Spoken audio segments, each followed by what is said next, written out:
বেগুন ভর্তা করবো রাত্রের জন্য। বেগুন ভর্তা, গ্যাস নাই, কী করবো? রান্না করে খাওয়া অসম্ভব। এর জন্য শর্টকাট, বেগুন ফুললাম, মরিচ ফুললাম, রসুন ফুললাম, ভর্তা মাখবো। পেঁয়াজ মরিচ দুলাই দেওয়া হচ্ছে, দেখুন।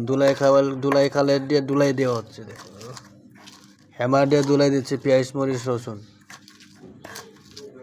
এখন বেগুন পুরা মাখে নিলাম, পেঁয়াজ মরিচের সাথে মেখে নিচ্ছি।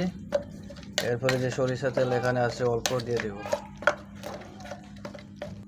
সরিষা তেল দিচ্ছি। সরিষা তেল টাইট করতেছে না ফুলতেছে?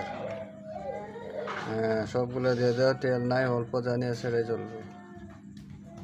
মাখো মাখো মাখো, সুন্দর করে মাখছো। সেন্টটা অনেক সুন্দর বেরোচ্ছে, সেন্ট। ও, বেগুন বটার সেন্ট সবচেয়ে ভালো। এই যে ফাইনালি ভাবে আমাদের বেগুন ভর্তা হয়ে গেছে। এটা দিয়ে ভাত খাবো আজকে রাত্রের জন্য। ভালো লাগলে অবশ্যই লাইক কমেন্ট শেয়ার ফলো দিয়ে। আমার 25টা ফলো দরকার। সেই স্বাদ।